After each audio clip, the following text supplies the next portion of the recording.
नमस्कार, मैं कमलेश कबीर आपका एक बार फिर स्वागत करता हूँ इस नए एपिसोड में। अंबानी परिवार, अभी उनके घर शादी है, खुशियों का माहौल है और एक बड़ा फंक्शन उनका जो है वो पिछले कुछ दिनों से तो नहीं कहेंगे, कुछ महीनों से उनके घर पे चल रहा है। और जिस तरीके से उनके घर पे फंक्शन चल रहा है, देश के कई ऐसे लोग भी हैं इस देश में जो जैसे-जैसे ये फंक्शन आपको पता होगा महीनों से चल रहा है, तो महीनों से जो है उनके दर्द की जो पीड़ा या हम कहें कि उनका जो पीड़ा है, वो लगातार बढ़ती जा रही है। और ऐसे में बहुत तमाम तरह के चाहे वो मीडिया पर्सन्स हो, चाहे अनेकों पार्टियों के लोग हो, उन सभी लोगों को और उन लोगों को आपने देखा होगा सोशल मीडिया पे ज्ञान देने के लिए आ जाते हैं कि अंबानी परिवार जो है वो इतना खर्चा कर रहा है, इतना नहीं कर रहा। अंबानी परिवार खर्चा कर रहा है, बताया जा रहा है कि ये शादी जो है वो लगभग 6000 करोड़ के आसपास है। तो अगर अंबानी परिवार खर्च कर रहा है तो इसमें किसी का क्या जाता है, क्योंकि उस परिवार के पास वो पैसा है। पहली बड़ी चीज़, क्योंकि यहाँ पे क्रिटिसाइज़, क्योंकि आजकल का जो लोग हैं अगर हम उसको देखें, तो प्रॉब्लम बेसिकली ये नहीं है कि आपके पास क्या है, प्रॉब्लम ये है कि आपके पड़ोसी के पास या दूसरों के पास कितना है। और हम उनसे ही जो है वो पीड़ा में ग्रसित रहते हैं। और ऐसा ही हाल जो है वो इस देश की कुछ पार्टियों का और कुछ लोगों का लगा बना हुआ है। खैर, इसके अलावा आपने देखा होगा, इससे पहले जब जामनगर, गुजरात जहाँ से अंबानी परिवार आता है, उन्होंने पूरे आसपास के जो गाँव थे, उन गाँव को न्योता दिया, खाना खिलाया। और उस वक़्त आपने देखा होगा इंडिया टुडे के जो एंकर है, वो एंकर उनके वहाँ पे गए और उस वक़्त उन एंकर को और मीडिया पर्सन्स को भी जो है वो टारगेट किया गया। और टारगेट किया गया कि मीडिया जो है वो पैसे वालों के पैर चाटता है या तमाम तरह की चीज़ों के लिए। और ये उन लोगों ने किया जिन लोगों को बुलाया नहीं गया। बहुत सारे ऐसे पत्रकार हैं जिनको कोई बुलाता नहीं है आजकल। अब उन पत्रकारों का नाम लेना तो जो है वो बेहुदा है। लेकिन इस बार जब उनकी वेडिंग सेरेमनी थी, तो अंबानी परिवार ने सभी पार्टियों को, सब बड़ी-बड़ी सेलिब्रिटी जो भी थे, उन सभी को इनवाइट किया। और इसमें आपने देखा जॉन सीना जो डब्ल्यूडब्ल्यूई के स्टार है, इसके अलावा बिल गेट्स और तमाम तरह के देश और विदेश के क्रिकेटर्स हो, फ़िल्मी दूर सितारे हो या फिर राजनीतिक पार्टियों के लोग भी हो। और सबसे बड़े मज़े की बात ये है कि वो राजनीतिक पार्टियों के लोग, जिसमें आपने सुना होगा थूक कर चाटना किसे कहते हैं। लालू यादव का परिवार जो है वो लगातार नरेंद्र मोदी के ऊपर हमलावर था चुनाव प्रचार के दौरान, आपको पता ही होगा। और वो लगातार ये कहता था कि ये जो है मोदी के दोस्त है, कौन? अंबानी और अडानी। और लगातार कांग्रेस पार्टी का भी रवैया यही रहा। 2014 के बाद में आपने देखा कि अंबानी और अडानी, इन दोनों को लेकर जो है वो लगातार प्रधानमंत्री नरेंद्र मोदी को ट्रोल किया गया। लेकिन आप देखिए, अंबानी जो है वो खुद राहुल गांधी के घर पहुँचे, उनको इनवाइट करने के लिए, सोनिया गांधी को इनवाइट करने के लिए। हालाँकि गांधी परिवार जो है वो इस पूरे फंक्शन के साथ में नहीं जुड़ा।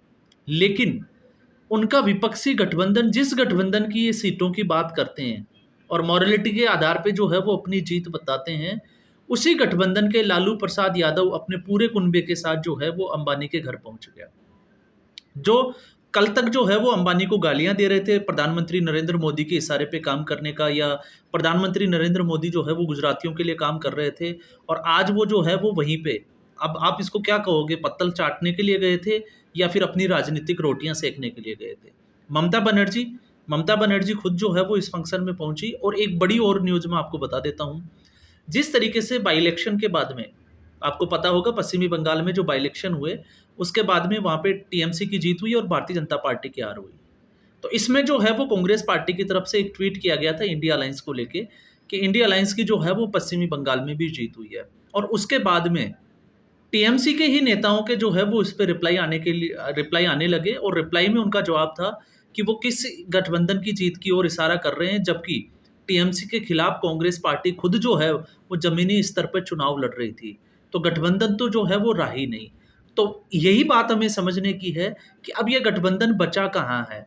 अगर ये विपक्षी गठबंधन एक होता, तो शायद राहुल गांधी की उस बात का आज ये स्टैंड होता कि जब राहुल गांधी और सोनिया गांधी इस शादी में नहीं गए, तो फिर लालू प्रसाद यादव अपने पूरे कुनबे के साथ कैसे पहुंच गए। अखिलेश यादव डिंपल यादव को लेके वहां पहुंच जाते हैं तो वो किस बिहाफ पे, क्योंकि मॉरलिटी की अगर हम बात करें, जो दूसरों की मॉरलिटी की बात करते हैं, आज उनकी मॉरलिटी का लेवल क्या है, इससे आपको अंदाजा लगेगा कि इसमें कौन-कौन से जो है वो नेता, आप देखिए फुटेज, आपको आइडिया लगेगा कि कौन-कौन से नेता अंबानी परिवार की शादी में शरीक हुए। और क्यों हुए? आप उनसे इससे पहले के भी अगर आप देखोगे, तो चुनाव में इन नेताओं के आप भाषण देखोगे, तो भाषण से आपको लगेगा कि अंबानी और अडानी जो है वो दोनों ही इस देश की सरकार को चला रहे हैं। और वैसे भी मैं आपको बता दूं, किसी भी देश की इकोनॉमी ग्रो करती है, उस देश के उद्योगपति किस तरह के हैं। यहाँ के इंडस्ट्रियलिस्ट, अगर भारत की तरक्की की अगर हम बात करें, तो वो डिपेंड करती है इंडस्ट्रियलिस्ट के ऊपर। और यहाँ के उद्योगपति जो है वो किस तरीके से तरक्की कर रहे हैं, उस देश की तरक्की भी जो है वो उन्हीं के साथ जुड़ी चलती है। लेकिन लोगों को जो है वो राजनीतिक रोटियां सेकनी होती है। लोग, जनता को जो है वो गुमराह किया जाता है, और जनता को इस तरीके से गुमराह किया जाता है कि अंबानी और अडानी की जो नेटवर्थ है वो कैसे बढ़ रही है। लेकिन कभी इन नेताओं ने ये नहीं जानने की कोशिश की, इन लोगों ने और नेताओं ने ये बताने की कोशिश नहीं की कि लालू प्रसाद यादव जो आज के, जब वो मुख्यमंत्री बने या नेता बने, उससे पहले एक झोपड़ी में रहते थे, 7-7 8-8 बच्चे उनके हैं, और उसके बावजूद आज उनकी जो है वो नेटवर्थ 5,000 करोड़ से ऊपर कैसे चली गई। उनके पास ऐसी कौन सी इंडस्ट्री है? लेकिन ये पूछने की और ये बताने की कोई नेता जो है वो जहमत या हिम्मत जो है वो जुटा ही नहीं पाता है। इसके अलावा राहुल गांधी के पास अपना जो है वो कोई बिजनेस नहीं है, तो फिर राहुल गांधी की नेटवर्थ जो है वो लगातार कैसे बढ़ती चली जाती है। इसके अलावा बहुत सारे ऐसे नेता हैं, आपने एपीजे अब्दुल कलाम को भी देखा है, अटल बिहारी वाजपेयी को भी देखा, आप योगी आदित्यनाथ को भी देख रहे हैं, प्रधानमंत्री नरेंद्र मोदी को भी देख रहे हैं। इनकी संपत्ति जो है वो नहीं बढ़ रही। लेकिन इसके अलग अगर हम देखते हैं, तो अखिलेश यादव, उनकी संपत्ति जो है वो लगातार बढ़ती चली जा रही है। तो फिर इन लोगों के पास ऐसा कौन सा बिजनेस है? क्यों? ये बात सोचने की इसलिए है कि अडानी जो है, अडानी के पास अपना एक बिजनेस है, उनके पास जो है वो रियल एस्टेट की बात करें या पावरकॉम बिजली सेक्टर की हम बात करें, इस तरह की तमाम कंपनियां जो है वो सीमेंट फैक्ट्रियां उनकी है। तो अखिलेश यादव, लालू प्रसाद यादव, इनके पास कौन सी फैक्ट्रियां हैं? ममता बनर्जी वहाँ पे जाती है, और ममता बनर्जी, आपने ये भी देखा कि ममता बनर्जी लगातार जो है वो राहुल गांधी के नेतृत्व को अपनाने से भी मना करती है। लेकिन अब बात ये आती है कि अब इसके बाद में आगे अगर लोकसभा या राज्यसभा में कभी ये मुद्दा बनता है, या कभी बाहर अगर राहुल गांधी ये बोलते हैं कि अंबानी और अडानी को टारगेट करके अगर वो नरेंद्र मोदी को टारगेट करने की कोशिश करते हैं उनके नाम से, तो क्या विपक्षी गठबंधन उनके साथ खड़ा होगा, या फिर विपक्षी गठबंधन उससे जो है वो किनारा कर लेगा? क्योंकि आज अगर नैतिकता पे जाते हैं, तो विपक्षी गठबंधन के किसी नेता की ऐसी कोई औकात नहीं है कि वो किसी के बारे में कुछ बोल सके। और अगर वो बोलते हैं ऐसा, तो फिर वही बात है कि वो खुद अपना थूका हुआ जो है वो चाटने की ओर अग्रसर हो रहे हैं, और यही जो है वो लोगों को दिखाने का एक प्रयास कर रहे हैं। राहुल गांधी अपने स्टैंड पे जो है वो खरे दिखते हैं अभी। अगर इस नैरेटिव में अगर हम बात करें, जो लगातार अंबानी और अडानी परिवार के ऊपर हमलावर थे। हालांकि कांग्रेस पार्टी भी जो है वो दोगली राजनीति करती है। किस तरीके से करती है आपको पता होगा।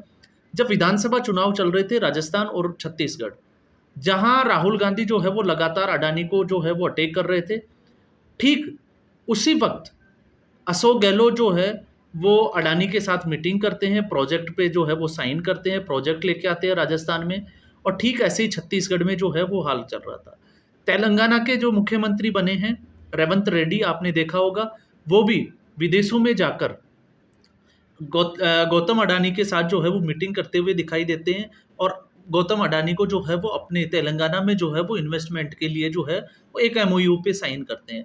तो यहाँ पे जो है वो कांग्रेस की भी दोगली राजनीति जो है वो जरूर नजर आती है कि एक तरफ राहुल गांधी, केंद्र राष्ट्रीय नेतृत्व जो है वो लगातार नरेंद्र मोदी पर इन लोगों के नाम से जो है वो हमलावर है, और दूसरी तरफ उन्हीं की पार्टी जो है वो इन लोगों के साथ बैठ के जो है वो चाय कॉफी पीती है और एमओयू साइन करती है। लेकिन जनता को जो है वो फिर भी बरगलाने के लिए बार बार जो है वो गलत मैसेज दिया जाता है।